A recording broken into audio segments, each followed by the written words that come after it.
everybody, Jeff aka GCurse here. Welcome to another episode of Black Site Files from Unsolved Mysteries. Today I'll be covering the case, or I don't want to really say I'll be covering it. We'll be doing case reading of the Jon Yount case. But before we get to that, let's do the normal weather that I always like to do. So basically, it's amazing how 24 hours can really change. Like weather-wise. This time yesterday, yeah, we had a little bit of haze, but it actually turned out to be a very nice day. Today, Wednesday, the 3rd of April, 2024, the bottom fell out. We have some precipitation rolling through, and it is actually a little bit cooler. We've been in the low to mid 60s for the last few days, and it was actually feeling pretty damn nice, but as I always like to say, it's spring. That's what you got to expect. So let's check it out. The odd thing is, right across the river in Longview, it's just cloudy. But here in Kelso, we're getting some rain, or some precipitation, basically. Okay, so today's weather, mostly cloudy with and cooler with a couple of showers, high of 53. Tonight, it's going to be an evening shower in spots, otherwise overcast, low of 39. And as you can see here, light rain. That's more details. Just check the more details. Okay, so currently it is light rain. Today it's supposed to be mostly cloudy, cooler with a couple showers. Tonight, evening, an evening shower in spots, otherwise overcast, 39. 53 for a high today, and right now it is currently 45. Sunrise was actually at 6:46 a.m., which I'll be honest, I like the earlier sunrises because of the fact normally when I go to work, like say, let's start to say November-ish, I think it is, all the way till like February, I go to work and it's fucking dark. Nobody likes to go to work and it's dark. I go to work and it's dark, and I come home and it's dark. It's just very, very depressing, honestly. So when I can go to work and it's actually daylight out, I'm like, yes, it's daylight, And then I come home, and because us springing forward ahead of an hour, I come home and it's still nice and daylight out. You still have the sun up. It's nice, It is nice to be able to come home because, especially during the winter months, like I said, I'll come home, it's dark, and it's just like it's dark. You have dinner, it's dark. You go to bed, it's dark. It's just like dark, And I'll be honest. Who does not get a little bit depressed like that? And I'm told, oh, Jeff, you gotta get special lights. They have like light boxes and all this stuff that simulates daylight and all that. It's like, yeah, but I want to actually see actual light outside, and that's the thing. Yeah, the light boxes may help. I don't have them, but I'm sure that they do help. But once you turn around and you look out the door and it's dark, it kind of slaps you across the face again, But anyway, so sunrise was at 6:46 a.m. this morning. Sunset was at 7:44 p.m. tonight, or is it 7:44 p.m. tonight? We're pretty close to 13 straight hours of sun. I like that. I like that a lot. Okay, so let's go to the daily. Let's see. I'm hoping that it clears up a little bit for Thursday and Friday, Saturday, Sunday, because like I said, my vacation is going to be coming to an end pretty soon, and I want to end it on at least a few more nice days. Who doesn't like to have nice days on their vacation, So Thursday, cloudy with a shower in spots in the afternoon. So tomorrow I actually plan on going to get my get the items for the WrestleMania weekend. We have WrestleMania weekend coming up, ladies and gentlemen. Night 1 and Night 2. I'm going to be making up some nice dishes to have on WrestleMania weekend. So I'm going to have to do that in the morning. Let's see here. Friday, cloudy with a shower in spots. And it looks like it hasn't changed. Saturday, remaining cloudy with a little rain. Sunday, cloudy. Most of the time, a couple of showers. God, I get depressed. I just want to have a little bit of sunshine. It's spring, but yes, I know it's spring. Summer, we're probably going to have like 99% all the time will be nice and dry weather. So I understand that we need the rain. It helps keep everything wet. That way, we don't have fire danger in the summer. Okay, Monday, considerable cloudiness with a couple of showers. Tuesday, mostly cloudy. Mostly cloudy Wednesday, mostly cloudy Thursday. Oh, sorry, partly sunny and warm. Ooh, 72 degrees. I like that. I like that a lot. Saturday, or Friday. God, I'm ahead one day for some reason. Friday, 66 and partly sunny. And then Saturday, ooh, that looks nice. Abundant sunshine. They don't just use sunshine. They use abundant. They better fucking hold true to that because I'm gonna be very happy if they do. Yeah, but and then Sunday we go back to rain. Okay, Monday. Okay, Monday, Tuesday, Wednesday. So basically the 15th, 16th, 17th, it will be wet. Okay. But yeah, so I'm looking forward. You know, we got to go through a little bit of the wet stuff to get a little bit of the nice stuff, I guess you could say, basically. Okay, so when I return, ladies and gentlemen, it will be the case. Hold on, it will be the case of Jon Yount. So stay tuned, and I will be right back. Don't go away, man, because Denver's coming right back. RoboCop. Part man, part robot, all cop. The ultimate in law enforcement. RoboCop and the Ultra Police. The only cops with rapid repeat cap firing. He's unstoppable. Battling the worst criminals. Headhunter and Nitro. The Ultra Police, protected by Robo Armor, bring RoboCop even more firepower.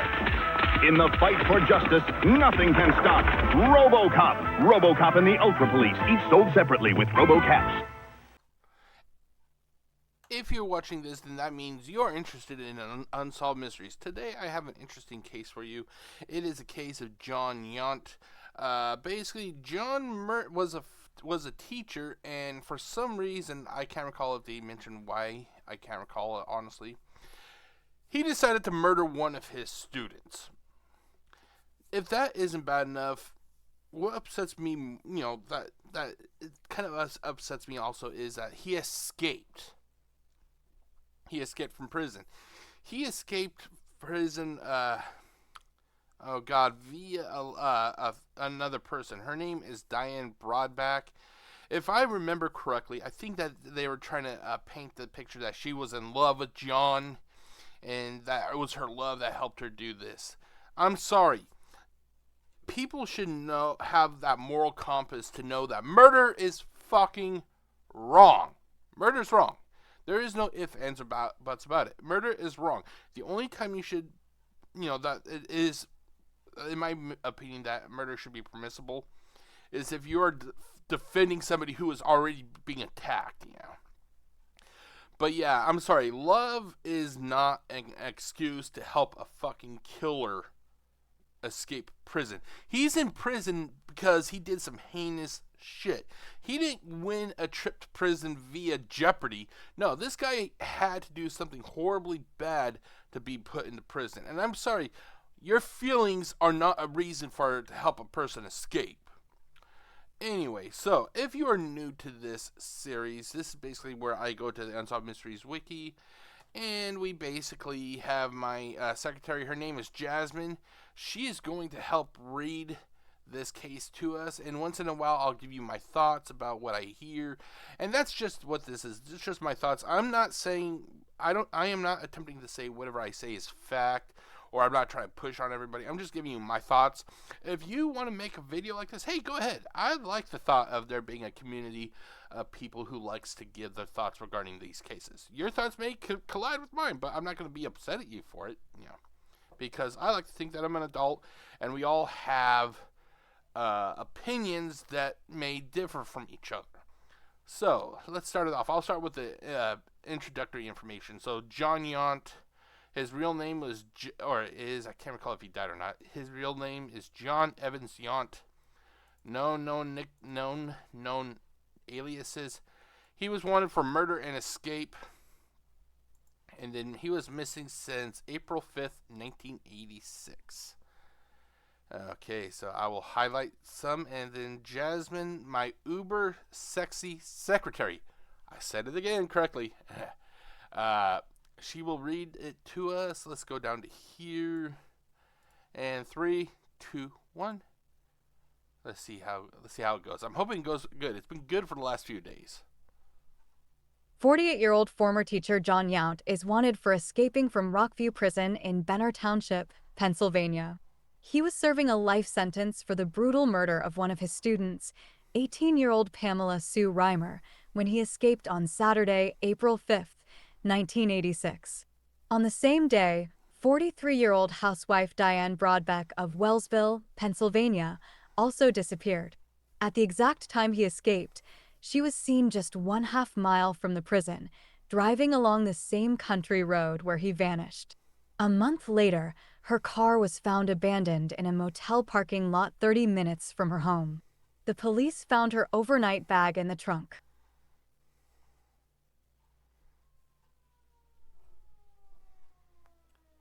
Investigator William Madden is not sure if Diane is still alive.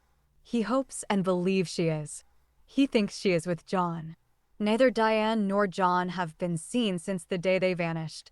The authorities believe she may have been his accomplice, and her family is mystified as to why this apparently respectable and happily married woman would have vanished without a word. Was she kidnapped by a desperate prisoner? Or was she a willing accomplice who helped a convicted murderer escape? Wow, it actually read the entire section without cutting the last word off.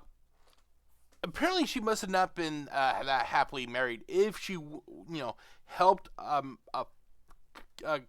killer escape prison. That should be something that in your head, if you are operating on all cylinders, that should ring in your head like, a killer who murdered his 18-year-old student.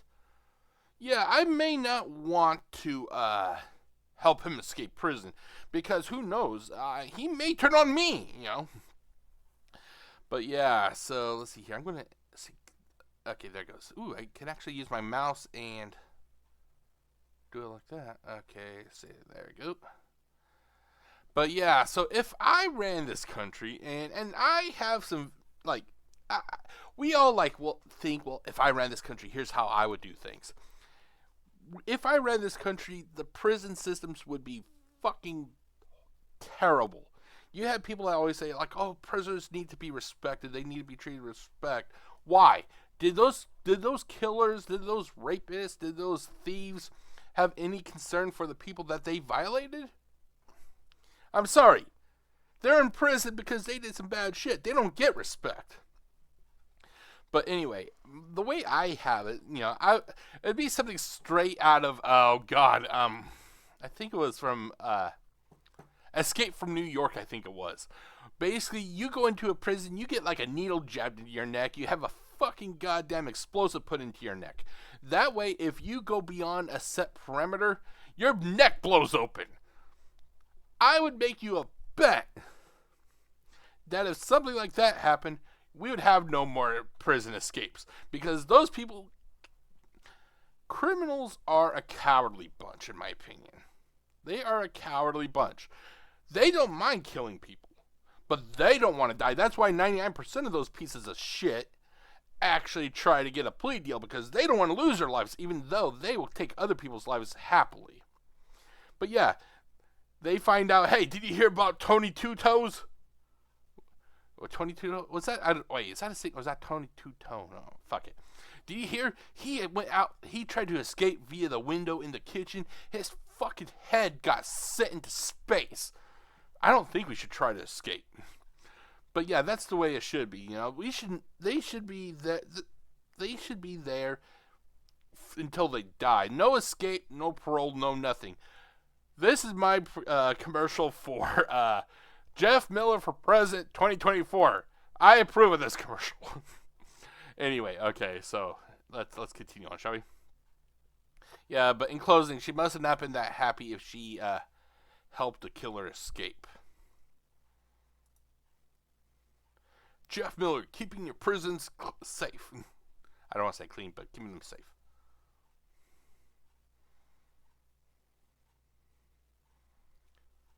Diane's mother, Nadine Warner, does not believe Diane deliberately helped John escape. Her husband, Chester Broadbeck, however, believes she did. He is not sure if she did it because she was under pressure from John or if there was another reason. He believes John may have threatened her. However, he does not know for sure what happened. Chester and Diane had 2 daughters and had just celebrated their silver, 25th, wedding anniversary. She led a busy life. She had worked as a bank manager, avidly pursued an interest in psychology, and, as one of her many community activities, wrote letters to prisoners who had no family or friends. Oh, those poor prisoners. They have no family or friends. They're in fucking prison! In 1966, John was a popular advanced mathematics teacher at Du Bois Area High School in Du Bois, Pennsylvania. On April 28th, he offered Pamela a ride as she was walking home from school along a country road. She never made it to her house. Later that afternoon, her school books were discovered beside the road. In the nearby woods, searchers found her body. She had been beaten with a wrench, raped, and her throat had been cut. The next day, John confessed to Pamela's murder.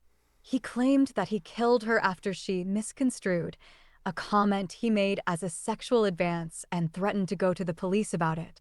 However, her mother, Jon Rimer, believes that he targeted her and killed her when she refused his advances. Pamela told Jon that he had repeatedly driven past their house in the days prior.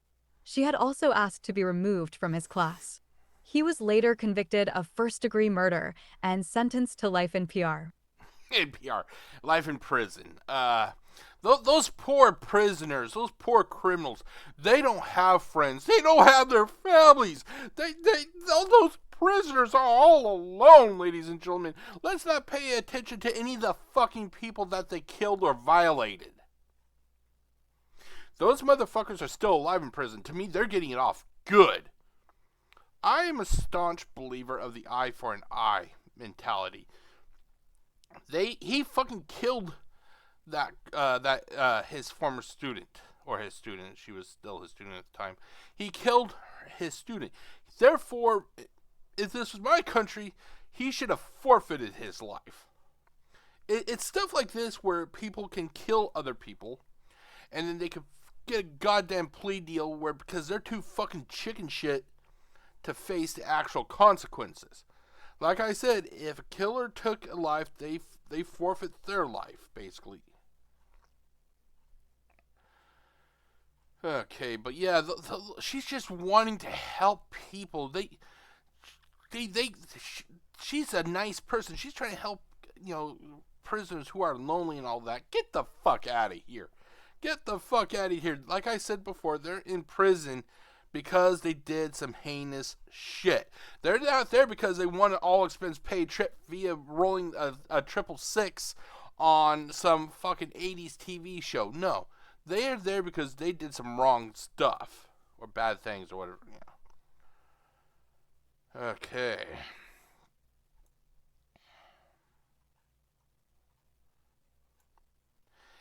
That's another thing I'd fucking end if I ran this country. This whole pen pals prisoners. No, like I said, if I ran this country, those prisons would be hellacious for the prisoners. If need be, fucking psychological torture. You gotta break these motherfuckers if they're in prison. You gotta make them squirm and cry if they're in prison. Prison should not be seen as a place where you go to get, cred by beating up people and stuff. No, the minute you go in prison, your life should become hell. Okay.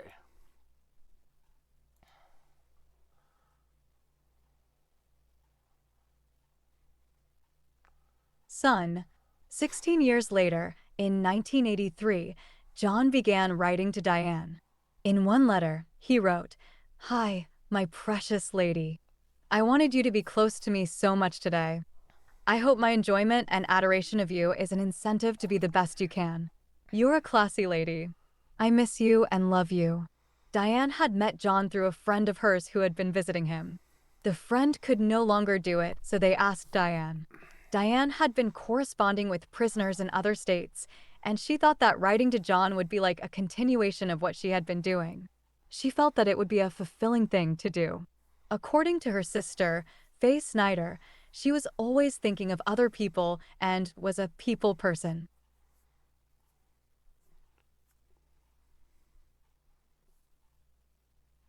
After 20 years behind bars, Jon had become a model prisoner. He played organ for the choir, mastered computer programming, and taught in the prison school. Prison Superintendent Joseph Mazurkiewicz recalls that the other prisoners liked Jon. He had a good manner in terms of getting involved with people. Mazurkiewicz describes him as a persuasive and strong-willed person. Mazurkiewicz believes he could persuade almost anybody, given the right opportunity and time. According to Mazurkiewicz, he has a lot of skills that allow him to manipulate people. Because he's a fucking criminal. Diane began visiting Jon at the local prison and continued to see him even when he was transferred to Rockview Prison in Benner Township, over 2 hours away, in September 1985. According to Correctional Officer Walter Regel, she came to see Jon every week. She never missed a week. He believed that she was Jon's girlfriend. Their visits were not casual. When they would first see each other, they would embrace and kiss. They would do the same when she left. Diane fell in love with Jon. Faye had no idea that they were romantically involved. It appeared to her that they were simply good friends. Diane never told her that they were romantically involved. Diane talked to Chester about Jon often. Chester knew that she had written to and visited Jon. However, he did not know anything else about their relationship. So basically, as you can tell, criminals, in my opinion, know how to play the system. They will be patient. They said, for 20 years, he was a model inmate. Of course, he is biding his time. Anybody who works in a prison, when they look at the criminals, the first thing that those workers should realize are that those criminals are biding their time. They're trying to figure a way out of that system. There is no such thing as a model prisoner. No, it's an act. They're simply trying to pull the wool over everybody's eyes. And that's why, if this was my country, prisons would be a lot worse.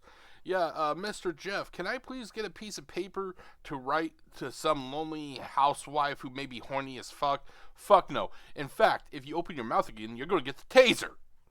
In fact, no more talking at all. That's right, in prison, they would not be allowed to talk. They would be in their cell for 23 and a half hours a day, with 30 minutes to fucking take a shower and run around a little track or something. If they talk, they get the taser. But anyway, so basically that's what it was that he basically he worked a lonely housewife who probably was not fucked for like 13 years, and he was saying all the right things, and then when he started realizing that she was buying into it, he knew that he had a fool. Because that's what she was. She was a fool. I'm not going to be nice. I'm not going to fucking hide my feelings. She was a fool, and he took advantage of it. Okay. No mercy from me at all. He's a criminal. Township. Jon tried repeatedly to appeal his conviction. He claimed that he should have been charged with second-degree murder, which carried a shorter sentence. Meanwhile, Pamela Rimer's mother, LaVon, led a campaign to keep him in prison. Finally, in 1985, the United States Supreme Court denied his request for a retrial. In February 1985, he wrote Diane again, "Be my Valentine, love. Forever, you are my heart. I hope more than anything that this is the last Valentine's Day that we will spend apart." On April 5th, 1986, Jon escaped. His excellent behavior had earned him the right to work unsupervised outside the prison fence. That day, he was supposed to cut hay on a farm 1 mile from the prison. At 1 p.m., a labor foreman dropped him off there. The foreman told him specifically what he was supposed to do. The foreman then took the other men to their particular areas and made his rounds. That was the last time Jon was ever seen. Stupid. Fucking stupid. Around that same time, Officer Regal was driving over Richel Hill near the prison, headed for a bowling alley. As he was driving, he passed a car driven by Diane. He wondered what she was doing on that road, which was close to where Jon was working. That was the last time she was ever seen. 3 hours later, it was discovered that Jon was missing. The next day, state troopers went to the Broadbeck home and questioned Chester about Diane's relationship with Jon. They told him that Jon had escaped and that they believed she had helped. At the time, he did not believe that.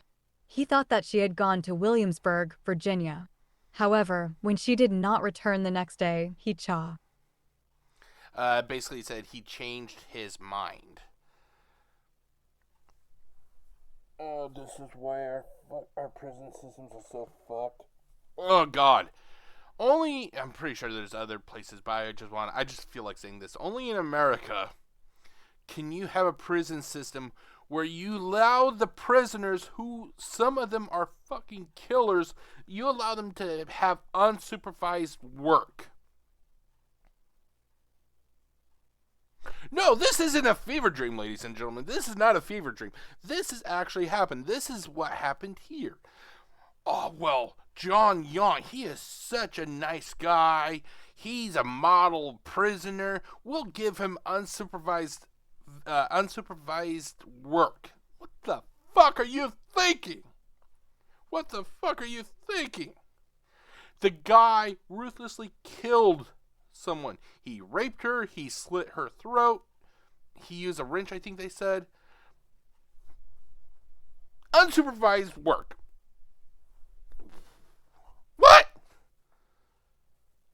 What?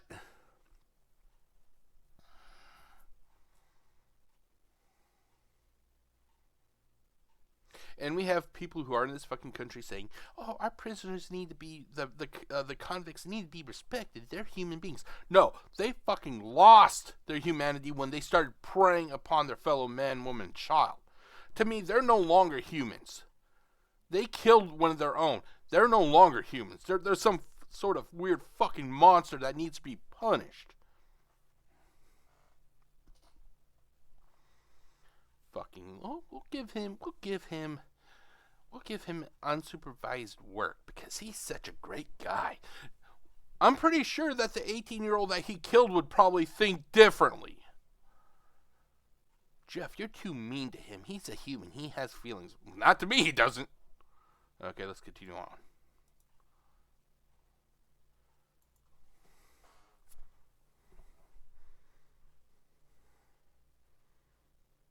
Get his mind. The police discovered that Diane had a secret bank account. She had withdrawn $7,500 from it in the weeks before she disappeared. They also discovered that 2 weeks before her disappearance, she had placed a car in a self-storage facility. And they discovered that there was telephone contact between her and Jon. The night before the escape, there was a 14-minute conversation between them. At that point, the police decided to file charges against her for assisting him in his escape. Diane's family does not believe that she intentionally helped Jon escape. Faye notes that Diane was a moral person with a strong code of ethics. On May 7, 1986, 1 month after the escape, Diane's car was found abandoned at a motel in Swatara Township, just 20 miles from her home. A bag containing her jewelry, cosmetics, and over a dozen pairs of underwear was FO. Was found in the trunk. Wow, a dozen pair of underwear. Holy shit.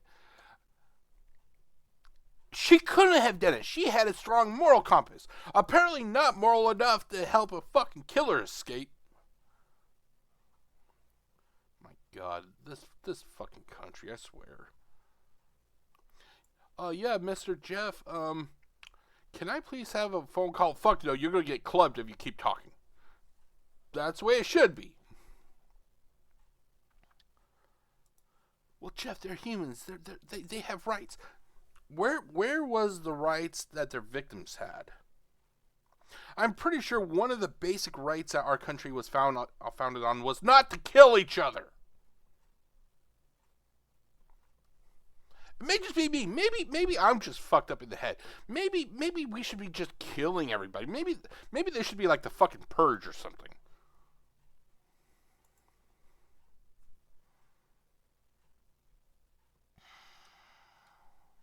ND in the trunk. One theory about this case is that Jon merely used Diane as an instrument of his escape. By that point in time, it was clear to him that he was not getting out of the prison system. He had a woman on the outside who could do things for him. According to the theory, after she helped him escape, he killed her, took her money, and fled the area. The other theory is that they really loved each other. Investigator Madden believes they are together somewhere. Chester is upset that Diane ran off with Jon. They had been married for 25 years, and he thought they were fairly good ones. He notes that she did not just leave him, but her whole family as well. He does not think she is alive. He believes that if she were alive, she would have contacted someone in her family at some point. However, Nadine believes she is still alive and hopes she will come home.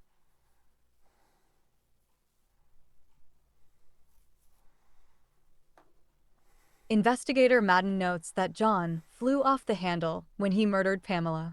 He fears that Jon will do that again. He feels that Diane should be scared for her life and will not be safe until she is away from Jon. There was one reported sighting of Jon in State College, Pennsylvania, in April 1987, but the authorities are still searching. Still searching for him and Diane.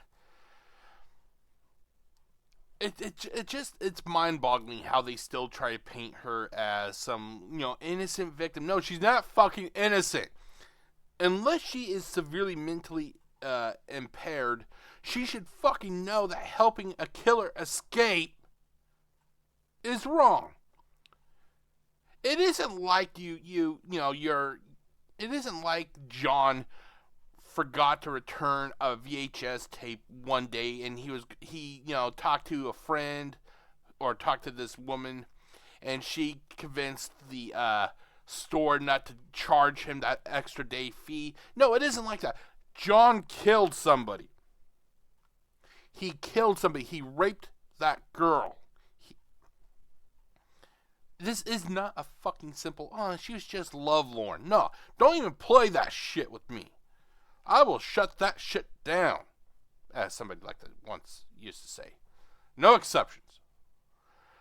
Okay, so extra notes. This case first aired on the May 18th, 1988 special number 7 episode.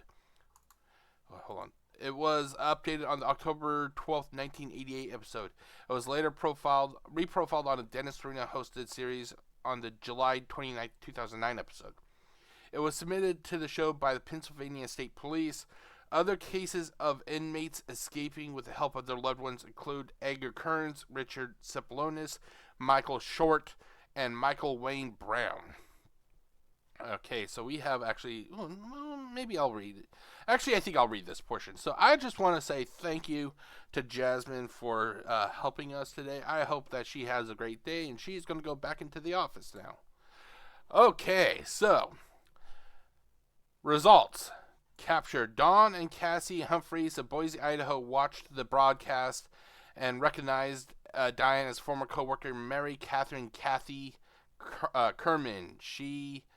When they saw her picture, they immediately recognized her face. When the show mentioned that she was a bank manager from Massachusetts and Jon had a background in computers, it matched up with what they knew about Kathy and her partner James Marvin Jim Forgson. They had lived in Boise since mid-1986. Dawn and Cassie called the FBI, who began a month-long investigation into Kathy and Jim. They discovered that the couple was using fake social security numbers. They confirmed Diane's identity after receiving photographs of her from Pennsylvania authorities. By then, she and Jon had moved out of the area. Well, go figure. A criminal acting like a criminal and continuing to move on? Who would have fucking thought? FBI agents traced them to Coeur d'Alene, Idaho, after a car registered under her alias was involved in an accident. FBI agents used driver's license records to find their new home. Crap. God damn it. On June 15th, 1988, Diane and John were arrested at their rented basement apartment in a suburbs of Coeur d'Alene, Idaho, or Coeur d'Alene. He had changed his appearance by wearing contacts, growing a beard, and not perming his hair. On June 23rd, they were extradited back to Pennsylvania, where Diane was reunited with her family. She was charged with 2 felony counts, including criminal conspiracy to escape. In December, she pleaded guilty to the conspiracy charges. In February 1989, she was sentenced to 2 years in prison. That bitch should have got life along with him. She knew what she was doing. She knew what she was doing. I'm sorry. Thinking with your crotch is not a good enough excuse. I said that. Anyway.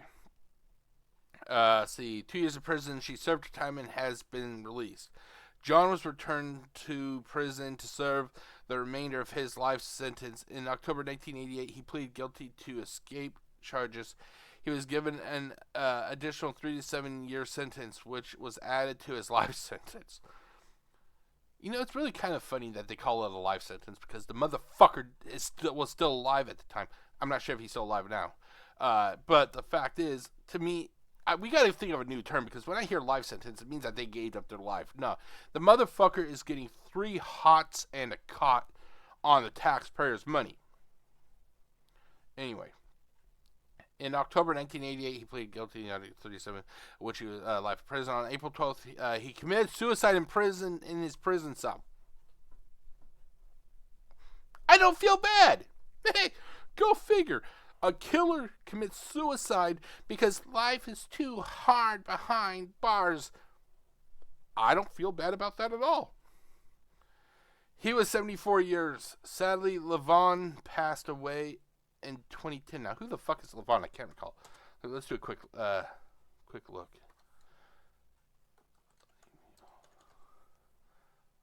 Oh, Levon was the victim's mother. Okay.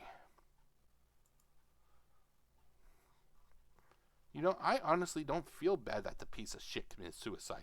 He was actually alive a lot longer than I would wish he'd be alive. Okay, so let's see here. What do we got here? Let's see here. I think this is the only Find a Grave that I can see, so. Yep, okay, so let's go check out Pamela Sue Rimer at Find a Grave.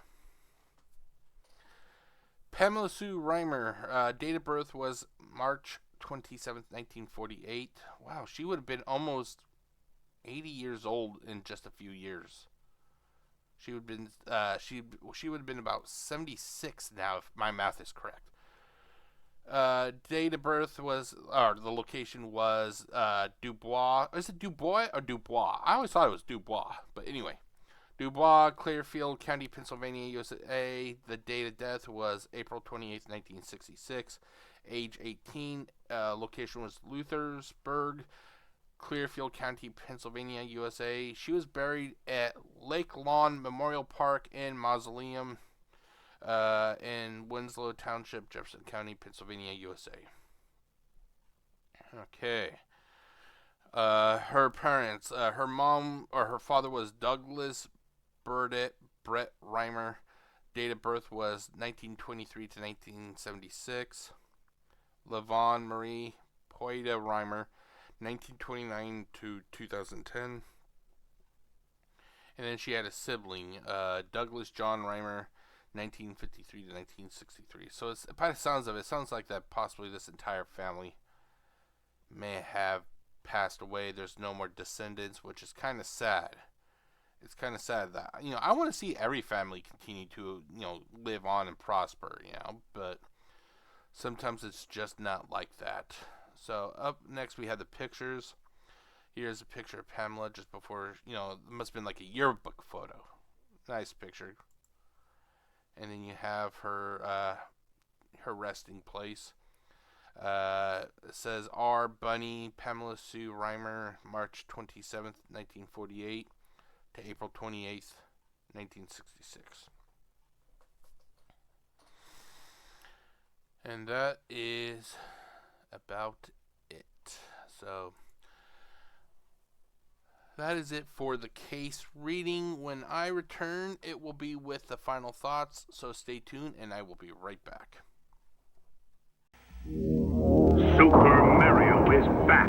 He's blasting through worlds where no one has ever been. He's taking on enemies no one else dares.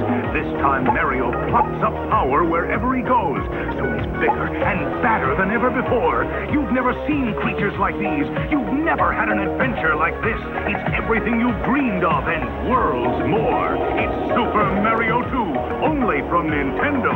Now you're playing with power.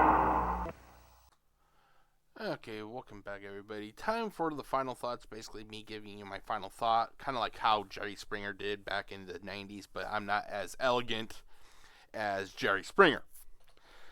Overall, these kind of cases where you have a loved one who is thinking with their crotch more than their brains,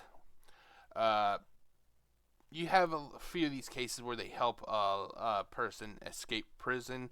And I went on record in this video, as you heard, and I do not believe that thinking with your crotch or your heart, or however you want to say it, is a good reason to help somebody escape. I personally think our prison system is pretty damn lax, to be honest. I do not like this whole idea of, well, he's a model citizen, so we will let him have unsupervised work detail. It's like, what? He fucking murdered somebody.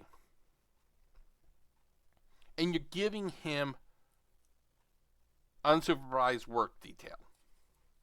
That alone should tell you that our prison system is fucked up. The only positive we can take away from this entire case is that Jon finally took his life. I am not afraid to say it. He killed somebody. He should. If this country was righteous and just, we should have an eye for an eye law. You kill somebody without reason. Like I said before, the only time that murder should be even considered is when you're defending somebody from an imminent attack. You have a married couple that divorced. The husband decided, you know what? Fuck it. I'm not going to give her half of all my possessions. I'm going to go and kill her. You have verifiable evidence that the ex-husband is going to do harm to his ex-wife. You should have the right to prevent that crime from happening, no matter what. But I guess I think outside of the box.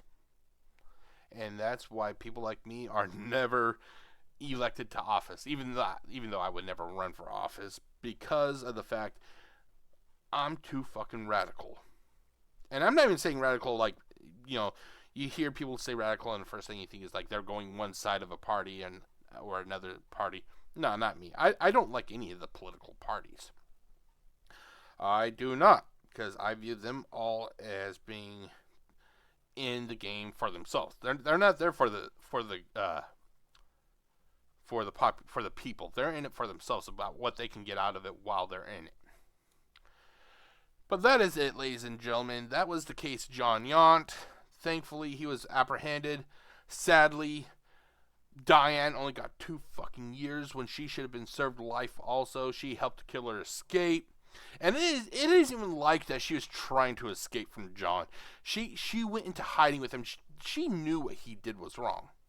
She should have been forced to have the same sentence that Jon did. I do not feel bad. I do not feel bad about the way I think. I think, honestly, this world needs more people like me. People that can honestly see beyond the veil and say, yeah, Jon Yount should have been put to death. Diane should have been served life in prison for helping him escape. And yeah, that whole idea of unsupervised work is total bullshit. My name is Jeff, aka GCurse, wishing you all a great day. Stay safe, everybody. Peace out.